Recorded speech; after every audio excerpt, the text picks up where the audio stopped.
noche, una buena tarde de junio, me fastidiaron la siesta. En fin, bajé al taller de básquet, con más sueño que ganas, con ese humor que se nos pone cuando nos quitan la siesta, que hiciéramos música botando la pelota.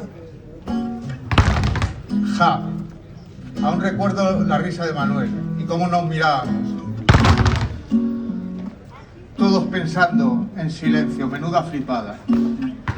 El grupo, aunque convivíamos, apenas nos conocíamos. Tardamos una clase entera en dar 10 botes a la vez, pero con la seguridad que el ritmo y la música terminarían saliendo. Era solo una excusa. Nos enseñó a conocernos, aprendimos a no acomodarnos, uno de los males de esta sociedad, a ponernos en los zapatos de los demás, a pedir ayuda. Y después de 2 meses botando la pelotita, hemos conseguido algo precioso: hacer un grupo. Y no solo nosotros, a la vez que nuestro grupo se iba uniendo como un rompecabezas, otros 2 grupos se formaban, uno en Blanes y otro en La Bisbal.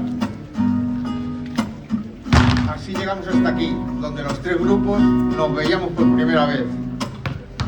Y por raro que parezca, todo fue de la misma manera. En 4 días nos hemos aprendido los nombres y, más importante, hemos aprendido a reírnos todos juntos. Y creo que salga la actuación mejor o peor, ha sido un triunfo. Hemos dejado atrás prejuicios, hemos perdido miedos y votando hemos perdido la timidez. No vaya a ser que por miedo, timidez o algún prejuicio nos vayamos a perder conocer hoy a alguien maravilloso. Así que para terminar, os invitaría a todos a darnos un abrazo con la persona de al lado. Muchas gracias.